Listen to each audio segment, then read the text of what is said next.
जे कोणी हरामखोर शिवी देणार, आईला शिवी दिली की बापाला शिवी दे आपण सुद्धा. कोणी माझं चोद म्हणलं तर मी बाप चोद म्हणतो. म्हणजे मी तसंच उत्तर त्याला देत असतो. एकाने सांगितलं एक ह्याच्यामध्ये की तुझं तोंड बघितलं की मला वाखरी येते. एकाची अशी कॉमेंट होती. माझं उत्तर होतं मुबारक हो तुम मेरी दुसरी बीवी बन गई. तर भाऊ वकील आहे शेवटी. मी स्वतः एका हॉटेलमध्ये कप बशा धुणारा माणूस आहे, तिथली उष्टी भांडी धुणारा माणूस आहे. बिअर बार मधला एक वेटर आज इथपर्यंत आला, पेस्ट्री आला ते फक्त बायकोच्या प्रेमामुळे. अजित पवार यांचं धरणात पाण्यात मोतू का ती केस असेल, सलमान खानला बांधा कोटात आणले ते असेल, रणवीर सिंगची कनपट्टी खिचणी असेल, बिग बॉस सीझन 9ची पूजा मिश्राची केस असेल, सनी लिओनी प्रकरण असेल, अशा बऱ्याच म्हणजे दोन इवन दो अमिताभ बच्चनची कॉम्प्लेनची जी ताकद का बुध ॲड आहे ती मीच बंद पाडली होती. BCCIच्या अमित शाह किंवा त्याच्या पोरावर कुठलेही आरोप करू नका. हा पण शाहरुख खान एक नंबरचा नालायक आहे. BCCI दिसत नाही का? अमित शहाचं पोरगं दिसत नाही का? तर नाही, मला अजिबात दिसत नाही. गौतमी पाटील मला खूप आवडते. माझं प्रेम आहे तिच्यावर, मी ऑन कॅमेरा सांगतो. म्हणजे माझ्या बायकोलाही माहिती आहे की माझं गौतमी पाटीलवर प्रेम आहे. जर मला गौतमी पाटील हो म्हणली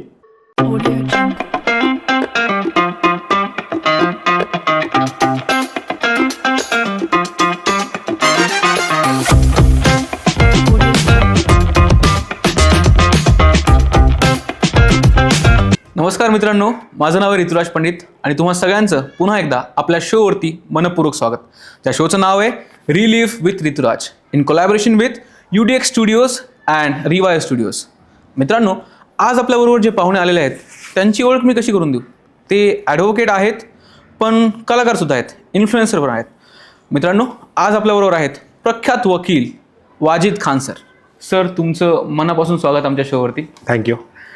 मी असं म्हणालो की तुमची ओळख मी कशी करून देऊ, कारण तुम्ही अष्टपैलू व्यक्तिमत्व आहात आणि तुम्ही जेवढे तुमच्या प्रोफेशनमध्ये ॲक्टिव्ह असता त्यापेक्षा जास्त तुम्ही सोशल मीडियावर ॲक्टिव्ह असता. मग तुमच्या विविध विषयावर असलेल्या बोल्ड प्रतिक्रिया, कणखर जे मत असतं ते तुम्ही व्यक्त करता. त्यामुळे तुमचा जो फॅन बेस आहे तो खूप वेगळा आहे आणि ते तुम्हाला फॉलो करतात, ते तुम्हाला ॲडमायर करतात. त्यामुळे सर, सुरुवात अशी करूया की तुमचा हा शिफ्ट जो आहे, म्हणजे तुम्हाला असं लाईक तुमच्या आता बरेच वकील आहेत प्रोफेशनली काम करणारे, पण इकडे वळणारे खूप कमी आहेत. तुम्हाला कधी वाटलं की सोशल मीडियावर व्यक्त व्हायला पाहिजे बाबा, किंवा यामुळे बऱ्याच लोकांचा फायदा होणार आहे? सर, मला पब्लिसिटीचा रोग आहे. म्हणजे जी पब्लिसिटी असते, 8 दिवस जर पेपरला नाव नाही आलं किंवा एखादं काही दिसलो नाही तसे माझे हातपाय थरथर होतात. म्हणजे मी लहानपणापासून पेपरला नाव यायला पाहिजे किंवा काहीतरी लिहायला पाहिजे किंवा काहीतरी चांगलं काम करायला पाहिजे याची मला हॅबिट आहे. आणि सोशल मीडिया जो आहे तो ही काळाची गरज झालेली आहे. बरेच असे वकील आहेत जे टॅलेंटेड आहेत, पण सोशल मीडियाच्या प्लॅटफॉर्म नाही आले किंवा ह्याच्यामध्ये नाही आले म्हणून ते फेकले गेलेत. उदाहरण देतो, या सोशल मीडियाच्या पूर्वी जज डायल किंवा त्या प्रकारच्या काही वेबसाईट होत्या. त्याच्यावर त्या वकिलांचे नंबर यायची, ॲड यायची, मग त्यामुळे त्या वकिलांची एक लाट आली. परंतु नंतर ते जेव्हा संपलं, ते बरेच असे जे काही वेबसाईट होत्या त्या संपल्या, ते वकील कुठेतरी गायब झाले. आणि आज सुद्धा मी सांगतो की वकील लोकांनी ह्या चांगल्या माध्यमावर यायला पाहिजे. बरेच जण त्या गोष्टीला ना करतात. आणि कसं आहे की कायद्याने सुद्धा आम्हाला या ठिकाणी काही रिस्ट्रिक्शन घातलेले आहेत. त्यामुळं माझ्या कुठल्याही पॉडकास्टला किंवा कुठल्याही याच्याला ॲडव्होकेट वाजिद खान मिळणारच नाही, वाजिद खानच मिळणार. म्हणजे मी कोर्टाच्या बाहेर आल्यावर मी भोगला नाचू शकतो. बरोबर. Yes sir. त्यामुळे तो उल्लेख करता येत नाही. करता येत नाही, किंवा बरेच लोक बँड घालून व्हिडिओ बनवतात. मी तसंही करत नाही. मी कधीही ॲडव्होकेट ॲक्टच्या नियमांचं उल्लंघनच करत नाही. ओके. दुसरं म्हणजे सर, तुम्ही तुमची मतं व्यक्त करता आणि ते करायलाच पाहिजे सोशल मीडियावरती, पण त्यामुळं तुमचं ट्रोलिंग पण खूप होतं किंवा तुम्हाला चुकीच्या किंवा वाईट कमेंट्स पण बरीच लोक करतात. याबद्दल तुमचं काय मत आहे? एकंदरीत काय नाही, सगळ्याकडे जे कोणी हरामखोर शिवी देणार, आईला शिवी दिली की बापाला शिवी दे आपण सुद्धा. कोणी माझं चोद म्हणलं तर मी बाप चोद म्हणतो. म्हणजे मी तसंच उत्तर त्याला देत असतो. आई बहीण बायकोला कोणी ट्रोलिंग करा, काही चांगलं वाईट बोला, पण आई बहीण बायकोला काही बोलले तर मग शब्दाला शब्द आणि शिवीला शिवाला. एक उदाहरण देतो, एकाने सांगितलं एक ह्याच्यामध्ये की तुझं तोंड बघितलं की मला वाखरी येते. एकाची अशी कॉमेंट होती. माझं उत्तर होतं मुबारक हो तुम मेरी दुसरी बीवी बन गई. तर भाऊ वकील आहे शेवटी. कडक. सर, दुसरं म्हणजे अशा जेव्हा व्यक्ती असतात समाजातल्या आणि असं कोणाला तरी त्रास होतो, तेव्हा आपण युजली म्हणतो की तुला मी कोर्टात खेचणार किंवा थांब आता मी तुला बघतो की. तर तुम्ही स्वतः वकील आहात, तुम्हाला असं कधी वाटलं नाही का की एखादा खूपच घाण कमेंट करतोय परत परत? खेचले की 23-24 लोकांना आतापर्यंत आणलाय. मग लोक पायापड हातापड गांजा मारून देशी मारून तुम्ही घाण कॉमेंट करा. बॅक साईडने कसा एन्जॉय करायचा, फादर मदर तुमची आयला आपल्याला येते की. अच्छा, तुम्ही ते करतो. केलंय? हो, 100% नेहमी करतो. पत्ता काढतो, फोन करतो, किंवा ती व्यक्ती हे करतो, आणि एखाद्याला वाटत असेल की माझं फेक अकाउंट आहे, मला कोणी पकडणार नाही, तर सायबरमध्ये बरेच पोलीस ओळखीचे आहेत, बराबर आपल्याला म्हणजे म्हणतात ना, डायडॅश लावता येतं. ओके. दुसरं म्हणजे सर, तुम्ही तुमच्या अशा बऱ्याच प्रतिक्रिया आहेत महिलांबाबत, किंवा कौटुंबिक वादाची जर केस असेल तर तुम्ही असं म्हणता की मी महिलांची केस घेणार नाही, किंवा तुम्ही बऱ्याच वेळा तुमच्या पुरुषांच्या फेवरमध्ये तुमच्या भूमिका असतात. ह्याचं काय कारण आहे? मग महिलांबद्दल तुमची अशी भूमिका काय? मराठीत एक मन रूढ होत आहे, पुरुष म्हणजे अत्याचारी आणि महिला म्हणजे पीडिता. माझं असं म्हणणं नाही की सगळ्याच महिला हे असतात, परंतु कौटुंबिक प्रकरण झालं, नवऱ्याची चूक असेल तर बायको काकाचं नाव टाकते, मामाचं, सासऱ्याचं, सासूचं, सगळ्यांनाच खोटं गोवते. म्हणजे आज बघितलं तर एक महिला दुसऱ्या महिलांवर अत्याचार करतायत. मला महिलांच्या केसेस घेताना माझ्याकडे जेव्हा ते येईल ती मला कन्फ्यूज नाही पाहिजे. म्हणजे बाई, तुला नांदायला जायचं की नाही जायचं? बरं, जर असं असतं, नाही मी असं केलं तर जाईल का, मी तसं केलं तर जाईल का? नाही बाई, तू कन्फर्म सांग, जायचंय की नाही जायचंय, तुला काय करायचं आहे ते सांग. दुसरी गोष्ट, बऱ्याच महिला काय करतात, त्यांना एकदा जर माहीत झालं की आपल्याला फ्रीचा वकील मिळू शकतो, लिगलचा वकील मिळू शकतो, मग काय होतं की ते ऐनवेळेस वकील पण बदलायची सवय असते त्यांना. वकील बदलल्याने त्यांचंच नुकसान होतं. तर कन्फ्यूज महिलांची कामं मी घेत नाही. माझ्याकडे आली तर तू पहिल्यांदा सांग, जायचं की नाही जायचं, एंडिंग बदलायची नाही. किंवा एखादी घटना घडली तर तू जर उद्या माघार घेशील तर माझ्या एवढा वाईट कोण नाही. तू बलात्काराची केस एखाद्यावर टाकणार आणि नंतर म्हणणार सर मला नाही चालवायची आता, तर डोकं खराब होतं. तर मी पहिल्यांदाच स्पष्ट करतो की शेवटपर्यंत केस लढणार असेल तरच मला सांग, कारण मला माझ्या केसेस शेवटपर्यंत नेणं आवडतात. त्यामुळं अशा महिलांना मी अवॉइड करतो. ओके, म्हणजे यामागे फक्त एक व्यावसायिक कारण आहे, व्यावसायिक कारण. दुसरं इतर कुठलंही कारण नाही? कुठलंच नाही. माझं कुठल्याही महिलेवर कधीही रोष नाही. माझ्या बायकोने, म्हणजे मी स्वतः एका हॉटेलमध्ये कप बशा धुणारा माणूस आहे, तिथली उष्टी भांडी धुणारा माणूस आहे, बिअर बार मधला एक वेटर आज इथपर्यंत आला, पेस्ट्री आला, ते फक्त बायकोच्या प्रेमामुळं. अच्छा, ओके. सर, अशी एखादी केस आहे का ज्यात तुम्हाला खूपच घाण अनुभव आला? तुम्ही जे म्हणालात की महिलांचा आहे, ऐनवेळी तुम्ही खूप जोमाने तयारी केली आणि ऐनवेळी माघार घेतली, असं एखादं case आहे? असे बरेच प्रकरण आहेत. त्यामध्ये सगळ्यात महत्त्वाचं एक प्रकरण होतं. तिने सासऱ्यावर एक खोटा आरोप टाकला होता, आणि त्या केसमध्ये लढत असताना जेव्हा ही केस चालली, अर्ध्यापर्यंत ती केस आली, आणि समोरून तिला जेव्हा पैशाची ऑफर आली तेव्हा तिने माघार घेतली. त्यामुळं अशा केसेसमुळं नको म्हणलं. तुम्ही कानाला खडा लावला की इथून Yes, पुढं नाही yes. बाबा, हे नकोच? नाही. ओके. आणि तुमच्याबद्दल सगळ्यात म्हणजे लोकप्रिय हा शब्द चुकीचा आहे, पण ज्या गोष्टीमुळे तुम्ही चर्चेत आलात ते म्हणजे स्वारगेटचं प्रकरण. तर हे प्रकरण होतं काय, नंतर पुढे काय झालं या प्रकरणाचं? म्हणजे खूप Yes. प्राथमिक माहिती प्रेक्षकांना, लोकांना आहे. मी फक्त ह्या घटनेमुळे चर्चेत आलो असं ज्यांना वाटत असेल तर ते गोड गैरसमज आहे. म्हणजे मी घटनेवर येतो स्वारगेटच्या, त्याच्या काय घडलं, परंतु अजित पवार यांचं धरणात पाण्यात मुतुका ती केस असेल, सलमान खानला बांधा कोटात आणले ते असेल, रणवीर सिंगची कनपट्टी खिचणी असेल, बिग बॉस सीझन 9ची पूजा मिश्राची केस असेल, सनी लिओनी प्रकरण असेल, अशा बऱ्याच, म्हणजे दोन्ही इवन दो अमिताभ बच्चनची कॉम्प्लेनची जी ताकद का बुध ॲड आहे ती मीच बंद पाडली होती. तर अशा माझ्या बऱ्याच लोकप्रिय घटना होत्या. ओके. एवढंच कशाला, पुण्यात तुम्ही ऐकलं असेल की एका वकिलानं पातेलं घालून हेल्मेटचं हे केलं होतं, तो मीच होतो. ओके. म्हणजे अशा बऱ्याच गोष्टी. आता मी येतो स्वारगेट केसवर. Swargate, sorry to interrupt you. स्वारगेटची केस ही चर्चेत असं म्हणण्यापेक्षा मी असं म्हणेन की आरोपी, एखाद्यावर आरोप झालेला असताना, त्या खास करून रेपचा आरोप असलेल्या माणसाची तुम्ही केस घेतली, तर त्यामुळे सगळेच वकील घेतात, कुठला वकील घेत नाही? अच्छा. सगळेच वकील केस घेतात, फक्त ही केस ऐकले गेली. रोज कोर्टात जा, 100% वकील सगळ्या रेपिस्टचे केसेस घेतात, ते कोर्टात चालतात. पण मग अशा बऱ्याच 50-60% केसेसमध्ये नंतर पीडिता अर्ज देते की असं काही घडलं नाही, मला काही चालवायचे नाही, मला मिटवायचंय. काहींचे लग्न होतात, काहींचे फायनान्सही होतात, आणि संपतं. 10% किंवा 1% शिक्षेचं प्रमाण आहे. ती महिला खरंच ती याच्यामध्ये असते. आणि सध्या स्वारगेटच्या केसमध्ये जे आहे, माननीय उच्च न्यायालयात बेल दाखल केलेलं असल्यामुळे ते प्रकरण न्यायप्रविष्ट आहे. अच्छा, ओके. अगेन, मराठा आरक्षणाबद्दलही तुम्ही असं म्हणालात की तुम्ही लिगल टीममध्ये होतात किंवा सल्लागार म्हणून तुम्ही म्हणता, तर त्यामागे तुमचा काय रोल होता या सगळ्या याच्यामध्ये, आंदोलन? माझं काहीच नाही. मी एक छोटासा सेवक आहे. छत्रपती शिवाजी महाराजांचा मी मुस्लिम मावळा आहे. माझी आणि छत्रपती शिवाजी महाराजांची पहिली ओळख आणि भेट 4थीचा पुस्तकाचा धडा होता. तिथून झालेली होती. म्हणजे महाराजांचा फोटो त्याच्यावर असायचा. मग माझ्या आईने मला सांगितलं खोल विचारल्यावर की हे कोण. मग आईने सांगितलं की माँ बाप की इज्जत करो ऐसे बनोगे, 18 पगड़ जाति को एक करो और आगे बढ़ोगे, सब लोगों को साथ में लेकर चलो बहुत अच्छे से बनोगे, जुल्म के खिलाफ में लढोगे कोई पक्षपात नहीं करते हुए तो और भी आगे जाओगे. तर ही शिकवण आईची होती. मग जसजसं वडिलांनी घरातून लाथ मारून मला हाकलून दिलं.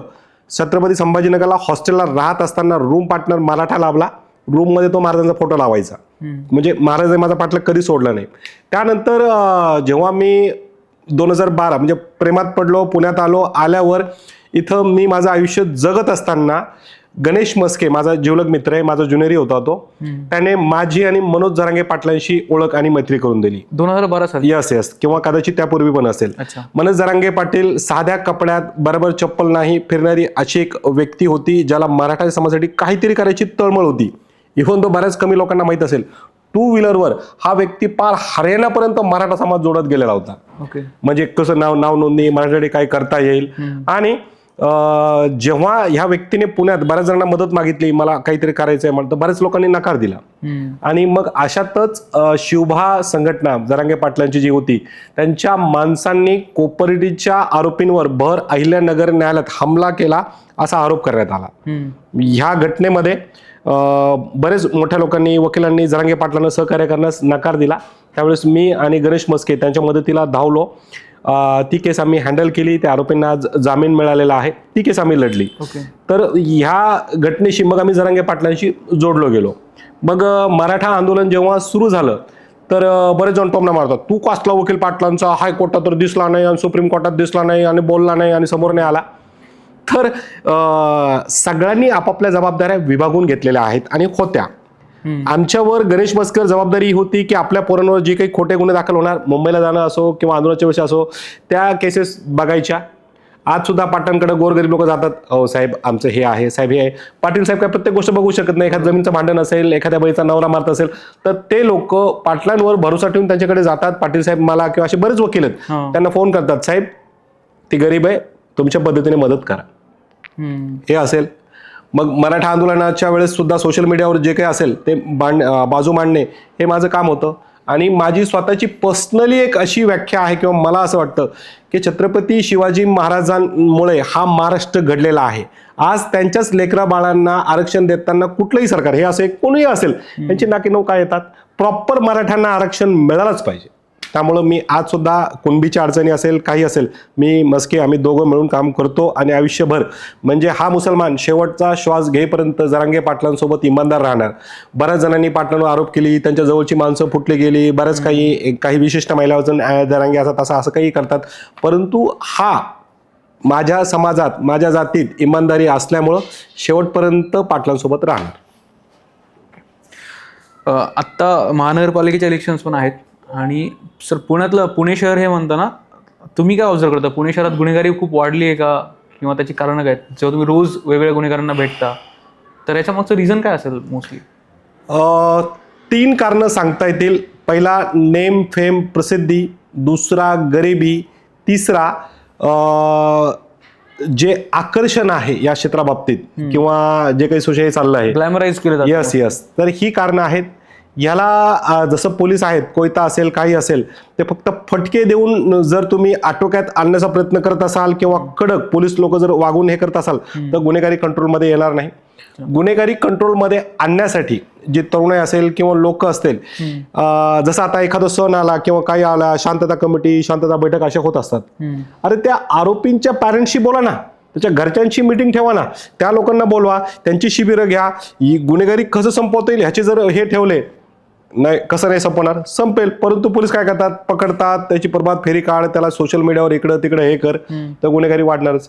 आणि एका आरोपीवर एकदा गुन्हा दाखल झाला की मग त्याचं ट्रेनिंग सुरू होतं. जेलला जाऊन आला की त्याला वाटतं आपण PhD केली. परंतु जेलमध्ये जाऊन जर तुम्ही स्वतःला खूप शिक्षण भारी नॉलेजेबल समजत असाल तर लक्षात ठेवा, म्हातारपण गटारात किंवा भीक मागण्यात जाणार आहे.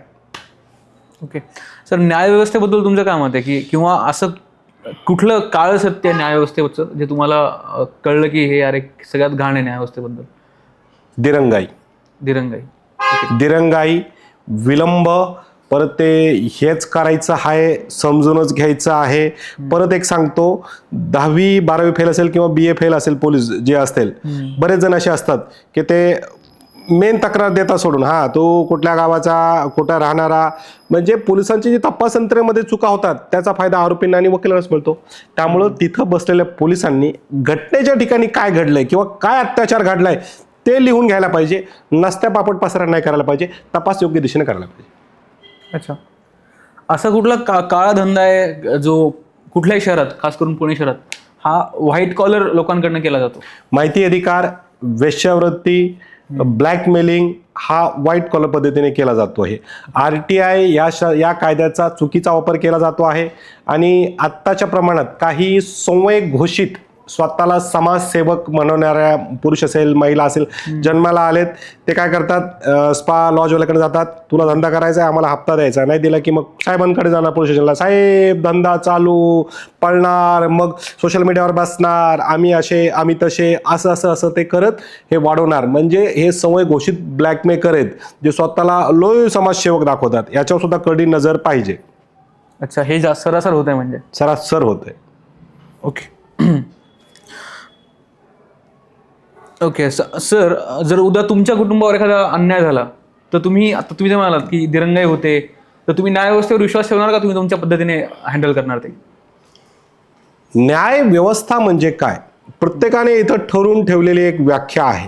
पुस्तकानुसार चालायचं तर ते कायदा, परंतु पुस्तकाच्या बाहेर सुद्धा चालता येतं. त्यामुळे बऱ्याच गोष्टी आहेत. आता एक उदाहरण देतो. माहिती अधिकार नावाचा एक कायदा आहे. तिथं माहिती नाही मिळाली की लगेच लोक first appeal, second appeal, third अपीलला जातात. पण मी असं अजिबात करत नाही. एक साधं उदाहरण देतो, नाव नाही सांगणार. एका मोठ्या शासकीय कार्यालयात मी एक माहिती अधिकाराचा अर्ज दिला. मला एक विशिष्ट माहिती पाहिजे होती माझ्या वैयक्तिक कामासाठी. मला उत्तर लिहून आलं की तुम्ही माहिती अधिकारात लिफाफा जोडला नाही, तिकीट जोडलं नाही, म्हणून तुमची माहिती नाकारण्यात येते. आता मला न्याय. आता बरेच जण मग ह्याच्यावर फर्स्ट अपील, सेकंड अपील करतात. मी सरळ पोलीस स्टेशनला गेलो आणि म्हणलं माझा लिफाफा आणि तिकीट चोरी झाला, कारण 2 OC घेतल्याशिवाय ते देत नाही. अक्षरशः चोरीची कंप्लेंट तिथं टाकली. ती कंप्लेंट लिहून दिल्याबरोबर साहेबांनी फोन मारला त्या अधिकाऱ्यांना, ते पळत आले, हो साहेब हे करू नका म्हणून. तर तुम्ही ज्या प्रकारे न्यायाचा उपयोग करतात किंवा वापर करतात हे त्यावर अवलंबून आहे. अजून एक साधं उदाहरण देतो. एक महिला, तिचा भाऊ आणि 72 वर्षाचं त्याचं बाप. 72 वर्षाच्या म्हाताऱ्याचं अचानक मृत्यू झाला. बहिणीचंही लग्न झालं होतं, भावाचंही लग्न झालं होतं.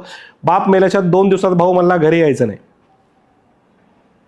भाऊ मला घरी यायचं नाही. 2 मजली घर होतं. ती बऱ्याच वकिलांकडे फिरली. ती एकच म्हणायची, मला हिस्सा कधी मिळणार. बरेच वकील आपण सिव्हिल करू, अपील करू, हे करू, ते करू, असं करू. पण ती एक सो अँड सो वकिलाकडे आली. नाव नाही सांगू शकत, एक नंगाट वकिलाकडे ती आली. समजून घ्या. वकील म्हणला, कसलं सिव्हिल आणि बिव्हिल आणि क्रिमिनल, ते बापाचं घर आहे तुझ्या, आणि पहिल्यांदा हे बोलणं बंद कर की तू हिस्सा पाहिजे, हिस्सा पाहिजे, हिस्सा पाहिजे. सरळ त्या घरात जायचं, घरून डब्बा मागवायचा, मस्तपैकी खायचं, त्या घरात ताणून राहायचं. भाऊ काय म्हणला आता म्हणायचं, आहे बहीण सो अँड सो, हे माझ्या बापाचं घर आहे, तू लिहून दे, मी येऊ नको म्हणून. पोलिसवाल्यांकडे गेले, पोलिसांकडे सांगायचं माझ्या बापाचं घर आहे, तुम्ही लिहून द्या, मी येऊ नको म्हणून. अक्षरशः त्या बाईने 9 दिवस नाही का गोंधळ घातला. कोणी बाहेर चालाय, फाडून घे ब्लाऊज, सराक माग नाही का. 9 दिवस त्या तायडेने त्या घरात धिंगाणा घातला. 9व्या दिवसानंतर भावाने हातपाय जोडले, वकिलाला बोलवलं, त्याच्या सगळ्यांना मिटिंग केली. मला तायडे वरचा हिस्सा देत नाही, तू कॅश बोल. मग त्या बाईला चांगली रक्कम भेटली, विषय संपला. तर कधी कधी अशा पण पळवाटा असतात. ओके सर, आता काय ना, सामान्य माणूस म्हणून जेव्हा आम्ही वावरतो तेव्हा बऱ्याच वेळा आमच्यावर अन्याय होतो. आम्हाला कळतं की आपल्याला फसवलं जातंय, मग सरकारकडनं असेल किंवा अधिकाऱ्यांकडनं असेल. पण प्रत्येकाला ती प्रश्न उचलण्याची, आवाज उठवण्याची ताकद प्रत्येकामध्ये नसते किंवा ती हिंमत पण होत नाही. तर तुम्ही सामान्य लोकांना काय सांगाल की त्यांनी आवाज उठवायला पाहिजे, प्रश्न विचारायला पाहिजे का? याला आपण म्हणूया निनवानी नंगाट पद्धत. अच्छा, म्हणजे मी एक गोष्ट सांगतो, तुम्हाला कुठेतरी अन्याय दिसतोय, अत्याचार दिसतोय आणि तुम्ही समोर येऊन बोलू शकत नाही, सोशल मीडियाला असेल किंवा पोलीस स्टेशनमध्ये जाऊ शकत नाही, तर काय करायचं, सरळ एक निनवानी नावाने CP साहेबांना पत्र लिहायचं. तुमच्या शहरातील जे पोलीस आयुक्त असतात त्यांना हे पत्र लिहायचं आणि पाठवून द्यायचं. आणि तुम्हाला वाटत असेल की कारवाई होणार नाही, तर जे काही तुम्ही बघितलंय ते शूट करा. आणि जे काही चांगले पत्रकार आहेत, आजही बरेच पत्रकार आहेत की जे इमानदारीने तुमची बातमी लावतात, त्यांच्याकडे, आणि एकाकडे पाठवायचे, सरळ सगळ्यांकडे पाठवायची, जेणेकरून ती लागेल आणि तुम्हाला न्यायच मिळणार. अच्छा, ओके. आणि दुसरं म्हणजे जर एखादा सामान्य माणसाने सहज असा मनमोकळेपणाने आवाज उठवला आणि तो फसला सपोज, तर वकिलांकडे जायचं म्हणलं तरी लोक घाबरतात. मग ते त्याची फीज असेल किंवा मग ते सगळ्याच प्रोसेसचा मुद्दा असतो. तर याचा पैशाचा व्यवहार कसा, म्हणजे खूप महागडे वकील असतात, कधी कधी फसवतात पण बऱ्याच वेळा, जास्त पैसे घेतात. तर तुम्ही कसं बघता या सगळ्याकडे, तुम्ही पैशांच्या बाबतीत कसं बघता? 3 गोष्टी सांगतो, मग माझ्या पैशावर येतो. पहिल्यांदा, जर तुम्हाला सहजासहजी फ्री वकील मिळत असेल तर बिलकुल घाबरा, कारण फुकटचा वकील तुम्हाला खूप महाग पडू शकतो, हे लक्षात घ्या. दुसरा, सोशल मीडियावरून वकील निवडत असाल, म्हणजे एखादा वकील सोशल मीडियाला आहे, तो दिसतोय, तो लई बडबड करतोय, बोलतोय, तरी त्याला घाबरा. सोशल मीडियाचा वकील, फ्रीचा वकील, घाबरा. तिसरी गोष्ट, एखादा लईच मोठा वकील आहे आणि तो तुम्हाला लावायचा आहे घरदार विकून, तरी घाबरा, कारण तो मोठा वकील स्वतः कामं करत नाही, तो काय करतो, त्याच्या जुन्याचं काम देतो. म्हणजे तुम्ही त्या वकिलांना बोलताना माझी केस तूच लढणार आहे का, कन्फर्म करा आणि मग त्याला वकील म्हणून लावा. आता राहिला माझा प्रश्न, तर साहेब मी फीज घेतो, मी क्लिअर बोलतो की मी फीज घेतो, परंतु मला आलेल्या केसमधून जर हे जाणवलं की हा निष्पाप आहे, यानं गुन्हा केलेला नाही आणि याला खरंच न्यायाची गरज आहे, असं जर मला बोलण्यात भासलं तर मी त्याच्याकडून 1 रुपयाही घेत नाही. पण मला तो जाणवायला पाहिजे. आणि मला जर मध्येच माहीत पडला हरामखोर आहे, तर माझ्या एवढा वाईट कोण नाही. पण तुम्हाला असं झालं कधी की एखाद्या गुन्हेगाराची केस तुम्ही लढली आणि तुम्हाला कळलं की हा गुन्हेगार आहे? यस, असं झालंय, बऱ्याच वेळेस झालंय. एक साधं उदाहरण देतो. एक एवढी सभ्य शांत महिला होती, खूप म्हणजे सभ्य शालीन महिला होती. तिला पिटा ऍक्ट मध्ये, म्हणजे जे काही मसाज पार्लर आहे त्यामध्ये ती मॅनेजरचं काम करते आणि तिच्यावर वेश्यावृत्तीचा गुन्हा ठपका ठेवून पकडण्यात आलं होतं. अशी एक महिलेची केस माझ्याकडे आली. तिच्या बोलण्यावरून, घटनेवरून जाणवत होतं की निष्पाप आहे, निर्दोष आहे. ज्या दिवशी तिचा जामीन झाला त्या दिवशी पेढे वगैरे दिले, मला तायडे आता लक्ष घे, आता करू नको या अशा ठिकाणी जॉब वगैरे. तर ती स्वतःहून बोलली की सर मी तुम्हाला खुश करू शकते. मग डोक्याला हात लावला की आजच्या काळात ऍक्टिंग करणारे लोक देखील आहेत. दुसरं म्हणजे सर, तुम्ही खास करून बुधवार पेठ वेश्या व्यवसाय याच्याबद्दलही तुम्ही बऱ्याच वेळा तुमचं मत व्यक्त करत असता. हा व्यवसाय कायद्याने लीगल आहे का, मान्य आहे का, किंवा नसेल तर मग तरीही एवढा मोठा का होतोय आणि लोक तिकडे जातात, तर मग ते गुन्हेगार नाही आहेत का? मध्यंतरी 3 वर्षाच्या पोरीवर रेप झाला. रेपच्या घटना काही बंद होत नाहीयेत, कंटिन्यू चालूच आहेत. 3 वर्षाची बालिका असेल आज कुठेही, म्हणजे समाजात आज VP लोक झालेत. VP म्हणजे वासना पीडित लिंग पिसाट. तर माझं असं म्हणणं आहे, वेश्यावृत्तीला कायदेशीर मान्यता दिली पाहिजे. दुसरी गोष्ट, फक्त बुधवार पेठेतच व्यवसाय चालतो असं नाहीये. पुणे शहरात बाहेरून म्हणा किंवा इथल्या म्हणा, आज मुली मॉडर्न झाल्यात. असं काही नाही की फक्त पैशासाठीच व्यवसाय चालतो. गिफ्ट मिळत असेल, आयफोन मिळत असेल, बाप फोन मिळत असेल, हे मिळत असेल, तो जर हे करत असेल, तर अशा बऱ्याच गोष्टी चालतात. मग प्रेमाच्या नावाखाली चालेल, काही असेल. तर जर असंच होत असेल तर वेश्यावृत्तीला कायदेशीर मान्यता दिलेली काय वाईट आहे? बरं, बुधवार पेठमुळे मी तर असं पण म्हणेल की बऱ्याच शहरात काही छोटे मोठे ठिकाणं असतात तर बलात्काराच्या घटना कमी होतात. आणि जर हे लिगली केलं गेलं तर साहजिक आहे, ज्याला जायचं तो जाईल. आणि पण काही लोक लय असतात, तुम्ही असा सल्ला द्या ना, आता ऐकून पण सांगतात तुम्ही असा सल्ला द्या, तिकडे जाऊच नका. अरे एखाद्या VP माणसाला किती सांगितलं तिकडे जाणारच ना ते हो. त्यामुळे ते लिगली करायला पाहिजे. तुमचं असं मत आहे की ते लिगल झाल्यानंतर ह्या केसेस कमी होतील. अच्छा, ओके. सर, कुठल्याही देशात प्रभागात मायनॉरिटीजमधून येणं कठीण असतं, म्हणजे त्या पूर्ण सिस्टमला फेस करणं. हल्ली बांगलादेशमध्ये पण जी केस घडली, त्या हिंदू मुलाची जी हत्या झाली, तर तुम्ही कसं बघता या सगळ्याकडे? हे वाढत चाललंय का, याच्याला कसं ट्रीट करावं? ओम भो स्वः तस्य वितुर वरेण्यम भर्गो देवस्य ममा धियो न प्रचोदयात्. गीता, रामायण काही असेल ते मला सगळं काही येतं. परत माझी मराठीही बघा. परंतु आज जे तुम्ही म्हणतात मुसलमानांना आता जसं मी आहे, मी किती मराठा आरक्षण समाजासाठी काम केलं किंवा चांगलं काही केलं तरी खाली एक वाक्य असतं, औरंग्याची औलाद. औरंग्याची औलाद म्हणून एक वाक्य असतं किंवा काही असतं की हा आहे, हा लांडा आहे, सो अँड सो आहे, असे बरेच कॉमेंट्स मला आज फेस करावं लागतात. आज सुद्धा बऱ्याच गोष्टी मला त्या फेस कराव्या लागतात. परंतु पडद्यामागची रियालिटी ही आहे की हे जे लोक जातीभेद करतात ऍक्च्युली हेच गरीब राहतात. दुसरी गोष्ट, माझ्यासारखी जे लोक, श्रीमंत मुसलमानांना कधीही त्रास नसतो. दुसरी गोष्ट, हिंदू मुस्लिम जातीवाद हे पॉलिटिशियन राजकारणी मोठमोठे लोक भांडण लावतात, त्याच्यात आम्ही पैसे कमवतो, सामान्य गरीब लोक भिकेला लागतात आणि मरतात. जेव्हा ह्या पोरांवर केसेस खटले दाखल होतात, कुणीही वरती येत नाही मदतीला. आणि बऱ्याच तरुणांना हे कळत नाहीये की हे जे चाललंय अशा प्रकारचं करायला पाहिजे, कास्टिझम करायला पाहिजे. सगळेच नाही आले की मी असं नाही म्हणणार की फक्त एक, मुसलमान समाजात देखील तशी पोरं आहेत, हिंदू समाजात देखील तशी पोरं आहेत. परंतु ही पोरं जी जातीभेद करतात ते गरीब राहणार, जे जातीभेद लावतात, भांडणं लावतात, ती श्रीमंत होत जाणार. तर बेसिक आहे. आणि श्रीमंतांसमोर कायदा झुकतो का, म्हणजे सगळ्याच बाबतीमध्ये बऱ्याच केसेस अशा घडल्या? हो, जेलमध्ये फक्त जास्त प्रमाणात गरीब राहतात, श्रीमंत समोर कायदा झुकत नाही, फक्त वळतो. झुकणं वेगळं आहे, फक्त टर्न मार्ग निघतात. परंतु एखादा गरीब त्यांना लढला तर त्यांनाही शेवटी जेलला जावं लागतं. अच्छा, बरीच उदाहरणं आहे तशी. पण वेळ लागतो त्या सगळ्या, वेळ लागतो, विश्वास ठेवायला पाहिजे. आणि नाही टिकून राहणं पण त्या केसेसमध्ये गरिबांना खूप कठीण जातं सर. पण गरीबाची अजून एक गोष्ट सांगतो सर, गरीब सगळ्यात जास्त वकिलाला कोणी त्रास द्यायचा असेल गरीब लोक देतात.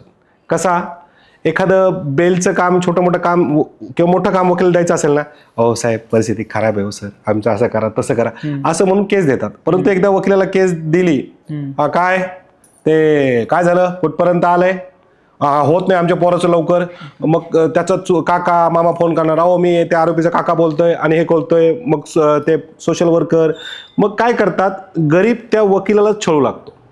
म्हणजे एकतर पैशाने गरीब असतो आणि मग त्यांची ती भाषा बदलत जाते. म्हणजे असे उग्रट गरीब देखील आहेत. म्हणजे रिस्पेक्ट तर मिळणारच नाही, नंतर पैसे तर तुम्ही विसरूनच जा. परत मग काही ना काही वकिलाची कंप्लेंट करणार, कुठंतरी हे करणार, 4-2 लाखात वकिलाची बदनामी करणार. अशा कारणामुळे वकिलांना गरिबाच्या केसेस घेताना भीती वाटायली. ह्या कारणामुळे म्हणजे काय असतो की माणसानं गरीब असावं पण माजुरडं नसावं. ओके, अगेन म्हणजे तारीख पे तारीख जे कोर्टाचं आहे, दिरंगाई तुम्ही म्हणालात, तर याचा फायदा वकिलांना होतो का? किंवा केस लांबली, जेवढी जास्त वेळ लांबली तेवढा जास्त पैसा, अशा या दृष्टिकोनातून काही लोक बघत असतील वकील? ती पूर्वीची म्हण होती. आजच्या काळात युट्यूब गुगलमुळे लोक एवढी हुशार झालेली आहेत की जो वकील असं लांबवत जातो त्याला पहिल्यांदा ते हकलून देतात. उलट माझा स्वतःचा एक्सपिरियन्स आहे, माझ्याकडच्या केसेस मी फटाफट सोडवण्यात लक्ष घालतो. म्हणजे मला ते लवकर सोडायला आवडतं, कारण एकाची केस सोडवली तो 10 क्लायंट तो 4 लोकांना जाऊन सांगतो. तर तो काळ गेला आता लोक युट्यूब आणि गुगलमुळे अर्धे वकील झालेत. वकील दिरंगे करू लागला की त्याला बाय करून टाकतात. अच्छा, ओके, फाईन. सर, तुम्ही बांगलादेशच्या त्या मुद्द्यावरती सांगितलं नाही की काय? येस, मी आता जे बांगलादेशमध्ये घटना घडली तरी सगळ्या लोकांना एक गोष्ट सांगेल की BCCIचे अमित शहा किंवा त्याच्या पोरावर कुठलेही आरोप करू नका. पण शाहरुख खान एक नंबरचा नालायक आहे. त्याने बांगलादेशाच्या एका प्लेअरला टीममध्ये घेतलंय, जवळपास 9 करोड कोटी काहीतरी देऊन त्याला विकत घेतलेला आहे. तर शाहरुख खान सुद्धा मी नालायक आहे असं स्पष्ट सांगेल, कारण आपल्या बांधवावर जो तो बांधव होता त्याच्यावर अन्याय झालेला आहे. त्यामुळं कोलकाता नाईट रायडर्सवर बहिष्कार घाला मी नक्कीच म्हणेल. आणि जेव्हा मी माझ्या सोशल मीडियावर हे टाकलं तर लोक काय म्हणतात, मग मला हळूच लोकांनी कॉमेंट केली, BCCI दिसत नाही का, अमित शहाचं पोरगं दिसत नाही का? तर नाही, मला अजिबात दिसत नाही. पण मग सर, मॅचेस तर चालू असतात ना. आता पाकिस्तान बरोबर आपण एवढं युद्धजन्य परिस्थिती होती आणि तेव्हाही माझे व्हिडिओ होते. काही नालायक लोकांनी कॉमेंट केली, पाकिस्तान सोबत सुद्धा मी खेळू नका म्हणून सांगितलं होतं. अक्षरशः मला केस फाईल करता येते, रिट फाईल करता येते या गोष्टीवर. परंतु सध्या ज्या मी कामामुळं, मागची जी कामं आहे त्यामध्ये व्यस्त असल्यामुळे मी थोडंसं हे करतोय. कारण आणि हे पण आता बांगलादेशचं पण जे वाढलंय खूप, आधी एवढं नव्हतं. म्हणजे बांगलादेशबरोबर आपले मैत्रीपूर्ण संबंध होते, पण मागच्या काही सरकार बदललं तेव्हा ते जास्त झाले. बरोबर आहे. त्या बांगलादेशी भिकाऱ्याला आपण स्वातंत्र्य दिलं, आपणच त्याला मदत केली आणि तोच आपल्या जीवावर उठलेला आहे. त्यामुळं बांगलादेशांसोबत कुठलेही जे काही संबंध आहे ते सरकारने संपुष्टात आणावे असं मला वाटतं. बांगलादेशाच्या एकही प्लेअरला ह्या आता जे काही मॅचेस चालतात क्रिकेट त्यामध्ये घेऊ नये असं मला वाटतं. मग याबरोबरच असं म्हणतात की बांगलादेशमधनं येणारे बरेच लोक आहेत, रोहिंग्या आणि विविध, त्यासाठी मग सरकार कडक कायदे पण आणतं विविध. तुम्ही या कायद्यांना सपोर्ट करता का? मग का नाही, नक्कीच कायदा करतो. परंतु काय होतं, बेसिकली आता CA NRC वगैरे जे काही चालू होतं, जे काही येणार आहे ते गोष्ट सांगतो की एक गोष्ट बघायला पाहिजे की ती लोक जेव्हा इथे येतात, बरेच बांगलादेशी बुधवारपेठमध्ये सापडले किंवा असतात, परंतु ती लोक जेव्हा इथं येतात ती मुसलमान नाव कधीच ऍक्सेप्ट करत नाहीत. अच्छा. ते आल्यावर तिथं काही मुसलमान नावं नाही लावत, ती दुसरी नावं लावतात. म्हणजे उद्या जेव्हा इथल्या मुसलमानांना उत्तर देण्याची वेळ येईल, हे येईल, ते फक्त मुसलमानांना द्यायची आहे. पण तुझे दुसऱ्या कास्टमध्ये घुसले त्यांना कुठं CNRC येणार आहे. त्यामुळं CNRC मध्ये अशा लोकांचे जास्त फायदे होणार आहेत. कारण ते काय करतात, इंडियात घुसल्यावर ते कधीही स्वतःच नाव, आता तुम्ही मध्यंतरी बघितलं असेल की एक म्हणजे बरेच नाही का 30-40 वर्षापासून इथं राहत होता आणि नंतर माहित झालं की अरे तो मुसलमान आहे. अच्छा. म्हणजे तो पंडित म्हणून वावरायचा. ओके. तर हे लोक जेव्हा इथे येतात, अक्षरशः ते लोक मुसलमान समाजाचं काहीच लावत नाहीत. पण सरकारकडे काही रेकॉर्ड नसतं का अशा लोकांचं, कोण किती आलेत काय? सरकारकडे असताना डेफिनेटली का नाही. इव्हन दो बॉर्डरवर एक माशी जरी घुसले, सगळा रेकॉर्ड तिथं असतो. म्हणजे आपली जे सैन्य आहे, आपली जे सरकार आहे, प्रत्येक गोष्टीला नियंत्रण आहे, सगळ्या गोष्टीला माहीत असते. पण हे का होतं, कसं होतं मला नाही माहीत. ओके. म्हणजे तरीही ते माहिती असतानाही विविध नाव वापरून राहतात, येतात, जातात. आणि इथे आले ते इथं रोहिंग्या, ते बांगलादेशी इकडे घुसले किंवा कोणी इकडे घुसला, ते मुसलमान नाव नाही लावत. जे काही कोर्ट कचित मी केसेस बघितल्या किंवा तुम्ही जरी गुगलला नाव टाकली, अशी जेव्हा लोक पकडले जातात, अक्षरशः ते दुसरं नाव लावतात. ओके. पण तरीही इमेज तीच क्रिएट केली जाते की असंच आहे. आपण त्यांच्या माजी पंतप्रधान शेख हसीना यांना पण आपल्या देशामध्ये आश्रय दिलेला आहे.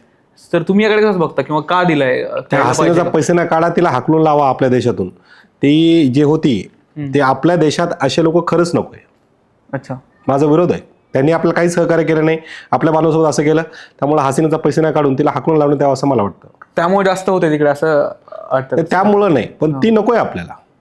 अच्छा. आपल्याच माणसाला आज हे भिकारी बांगलादेश उठलेले, आपल्या जीवावर मुळावर उठले, नकोय आपल्याला, गरज नाही. ते सगळं जागतिक राजकारण आहे, त्यानुसार ठरवत असतं कदाचित.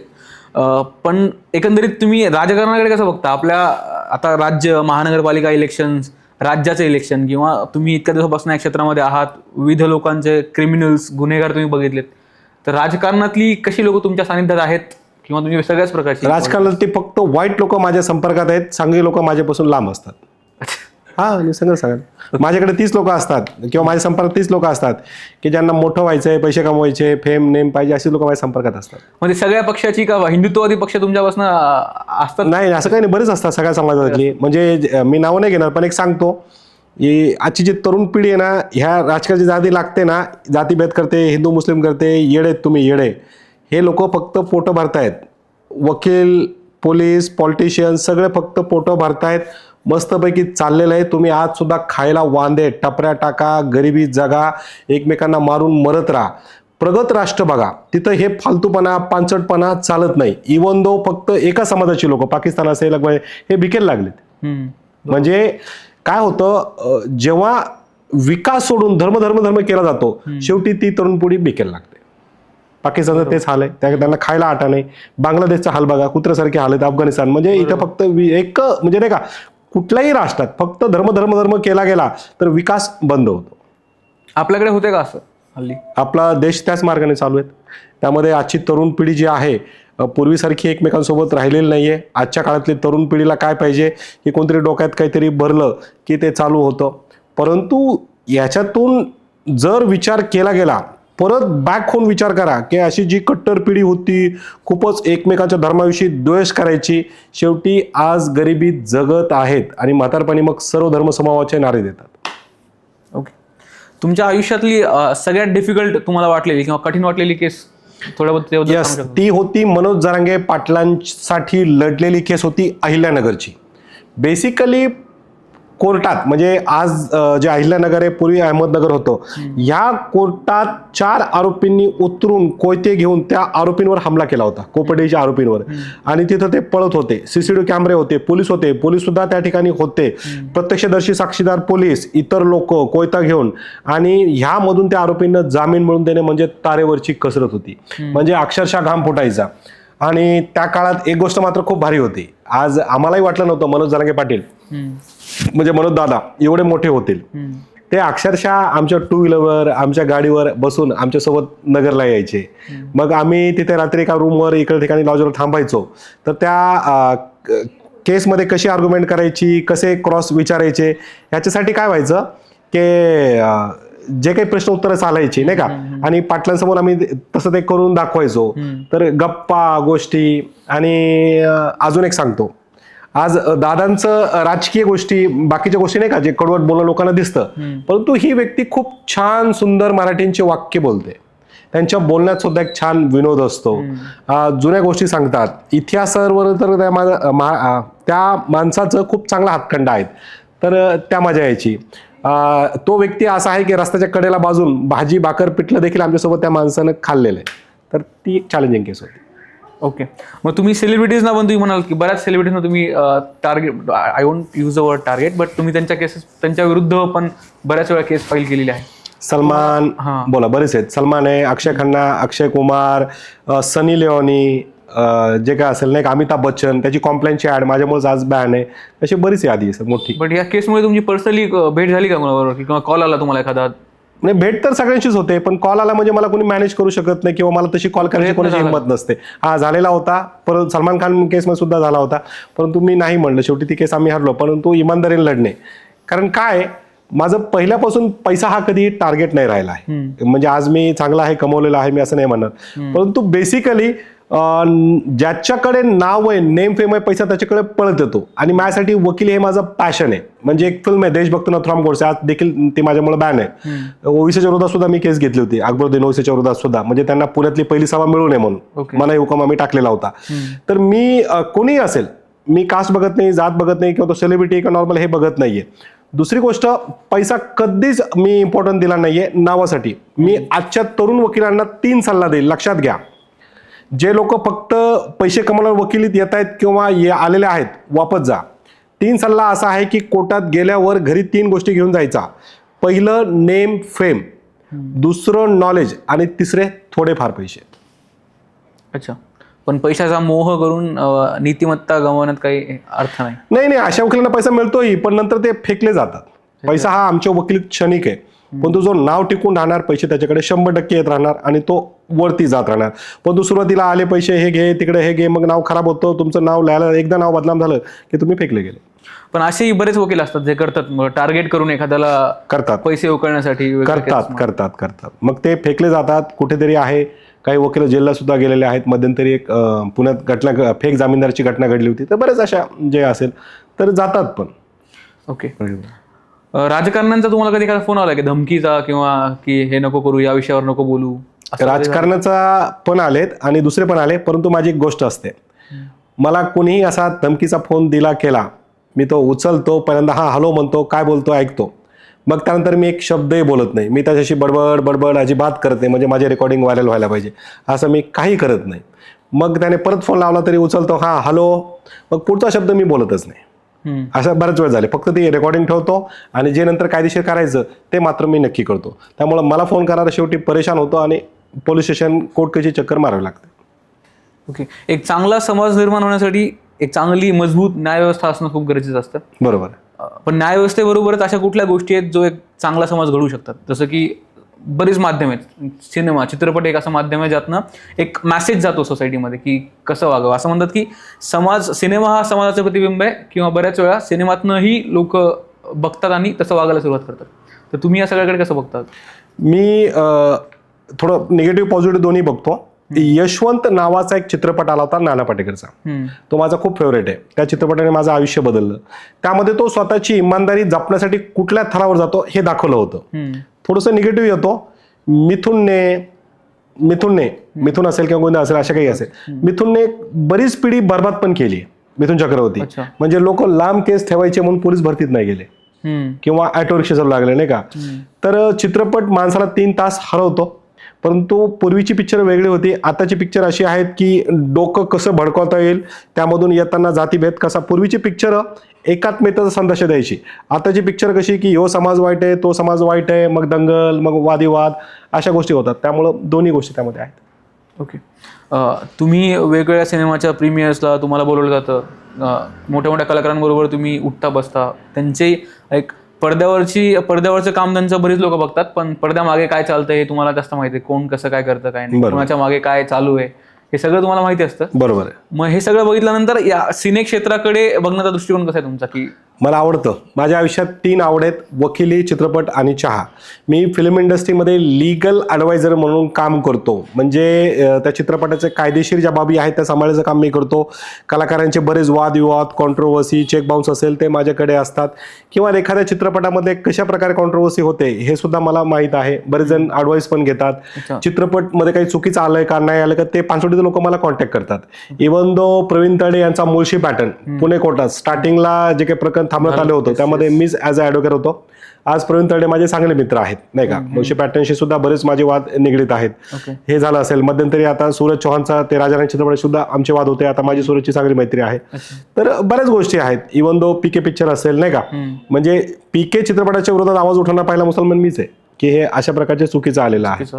तर आणि विशेष म्हणजे आज जे मला तिथं बोलवतात, मी रेड कॉर्पेटमध्ये हिरो हिरोईन सोबत दिसतो, तर मला कुठेही ॲक्टिंग करायची नाही. मला ॲक्टिंग आवडत नाही. हां, भविष्यात होऊ शकतं माझं पोरगं हिरो होईल किंवा नाही होईल ते सांगता येत नाही.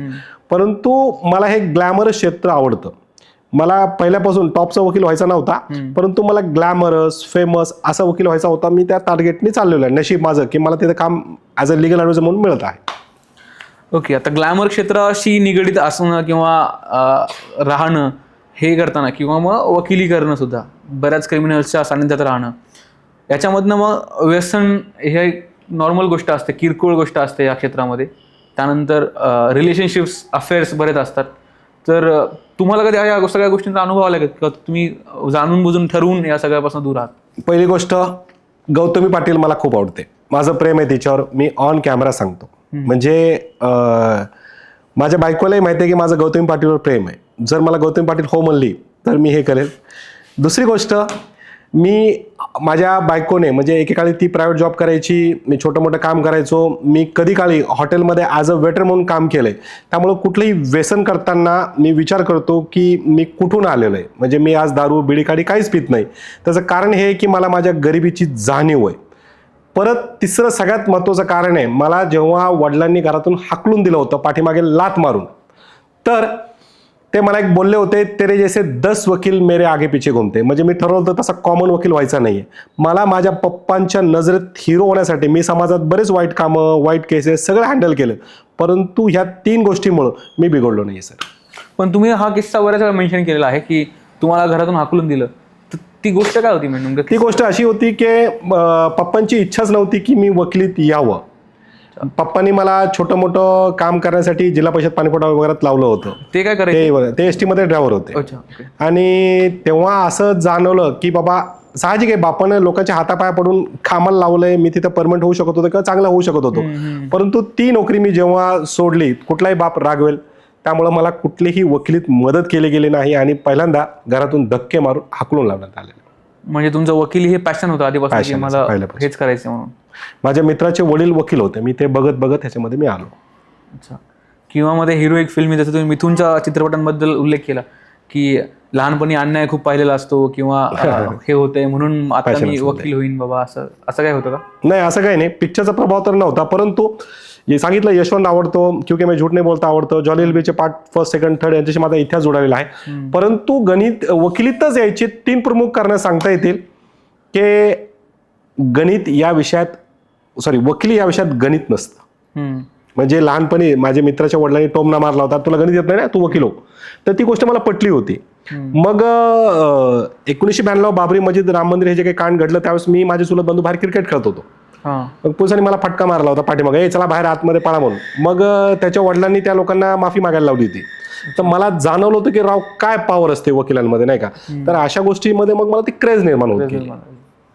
आणि खूप बरेच आज जेव्हा नावं नाही घेत मी, परंतु मोठमोठे वकिलांची नावं पेपरला फोटो वगैरे येतात किंवा देतात, तर एक वकील आपल्या कामातून पिक्चरमध्ये काम न करताही हिरो होऊ शकतो, सेलिब्रिटी होऊ शकतो, हे सिद्ध करता येतं.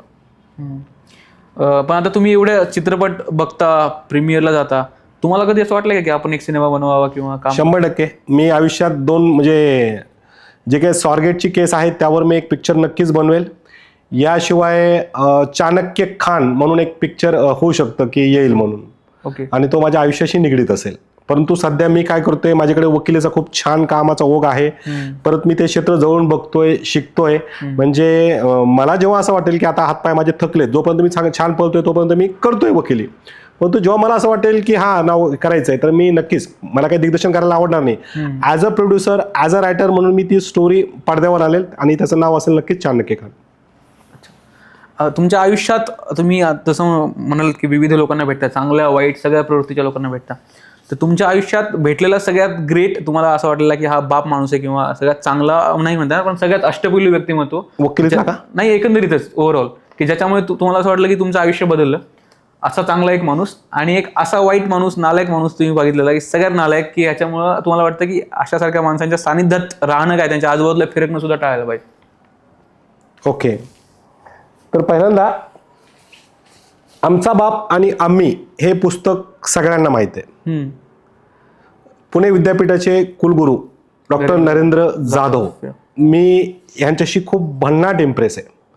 म्हणजे ती जी व्यक्तिमत्व आहे, त्या व्यक्तिमत्वाने मला विचार करायला लावला की बाबा फक्त माणसाने हे करू नये, वाचन करावं, बऱ्याच गोष्टी बघाव्यात.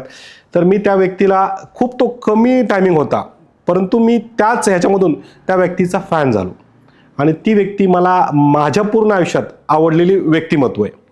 त्यानंतर अजून एक चांगल्या व्यक्तींमध्ये नाव सांगता येईल की मनोज जरांगे पाटील. म्हणजे आज ती व्यक्ती आज देवतुल्य जरी झालेली असेल तरी माझ्याशी तितक्याच आत्मतेने आणि पहिलं जसं बोलायचे तसंच ते बोलणार. तर ह्या दोन गोष्टींचा प्रभाव सांगता येईल. ओके. आणि न आवडणाऱ्या व्यक्तींमध्ये भरपूर यादी आहे, एवढी मोठी यादी आहे. समोर सांगण्यात थोडंसं हे त्यालाही बिचारायला वाटेल नाही का, परंतु तरी सांगायचं म्हणलं, सगळ्यात न आवडणाऱ्या व्यक्तींमधलं जे अजून एखादं नाव जर कोणी असेल तर साहजिक आहे, जॉली LLBचे ज्यांनी तिन्ही पार्ट काढलेले आहेत ते अर्शद वासी, अक्षय कुमार हे आवडत नाहीत मला, कारण त्यांनी वकिलांवर जे पिक्चर काढले ते खूप खालच्या दराचे.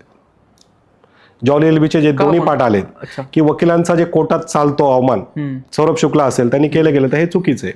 तर आमच्या वकिलांची इमेज त्यांनी खराब केलेली आहे, ती नको. अच्छा, पण तुम्ही मगाशी म्हणाल की सिनेमे मला आवडतात, हे आवडतात, परंतु सिनेमे नाही बोललो, म्हणजे त्यांचा इम्पॅक्ट होता आणि त्यांनी आता जे चित्रीकरण केलं, दाखवलं ते चुकीचं आहे. अच्छा, पण असे सिनेमे कोर्ट रूम ड्रामा किंवा व्हायला पाहिजे.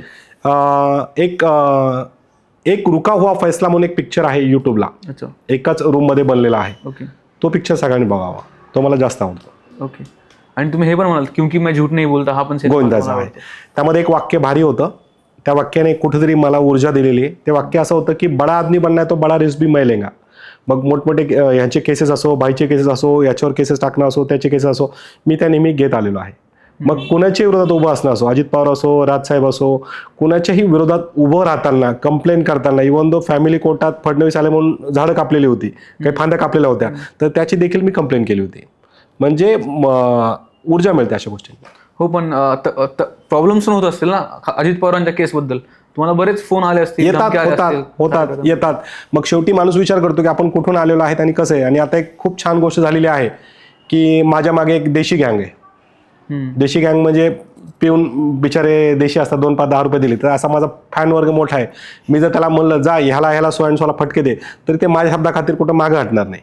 त्याशिवाय माझे भरपूर फ्रेंड्स आहेत. म्हणजे माझा फ्रेंड सर्कल एवढा आहे की रस्त्यातही कुठं दिसतो करतो नाही का. म्हणजे मला 4 लोकात कोणी मारायचा प्रयत्न केला म्हणजे 2 चापटी खाऊस तर 3 चापटीला माझे मित्र पळत येतील. आणि कोर्टात तर माझे सगळे मित्रच आहेत आणि ज्युनियर सोबत असतात, त्यामुळं आता भीती नाही वाटत.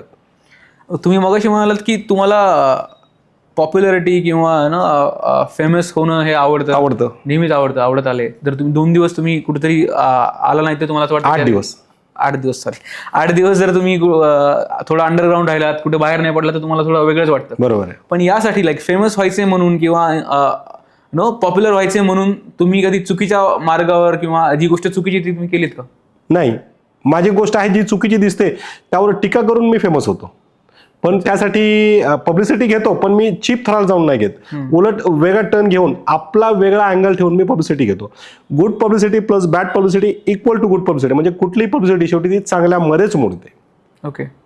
एखाद्या फेमस माणसाला टार्गेट करून आपण फेमस होऊ शकतो असं तुम्हाला वाटलं किंवा तुम्ही टार्गेट केलं का असं जाणीवबुजून कोणाला? बऱ्याच जणांना आहे, पण जाणीवबुजून नाही केलं.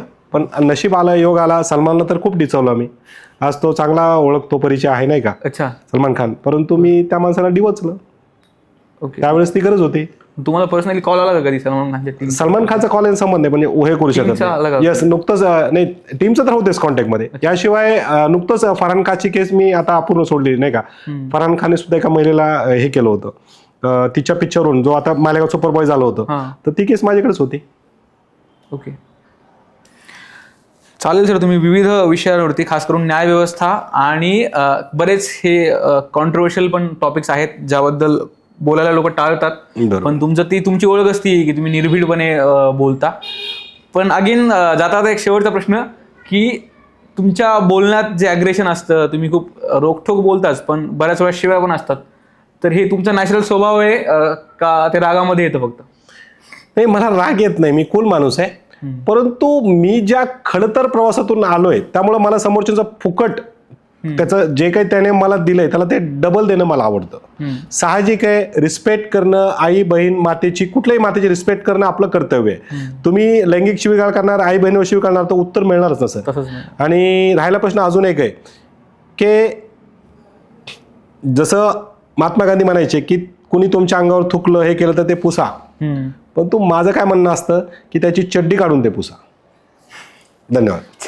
Thank you sir, thank you so much आमच्या टीमकडनं. आणि आम्ही सगळे जे आमचे टीम मेंबर्स आहेत त्यांच्याकडनं मी आभार मानतो तुमचे, की तुम्ही वेळात वेळ काढून, कारण एकतर तुमचं प्रोफेशन असं आहे की तुम्ही फुल टाइम बिझी असता, तुमचा कॉल चालू असतो, कंटिन्युअस लोक तुम्हाला कॉल करत असतात. थँक्यू. तरी तुम्ही थोडी वेळ काढून आलात आणि आपल्या शूटला पण आधी थोडा लेट झाला, डिले झाला, त्याबद्दल मी माफी मागतो. नाही, मी एक वाक्य सांगेल शेवटी तुमचं कट करून, की मी पॉडकास्टवर जेव्हा लोक मला बोलवतात तेव्हा मी जातो.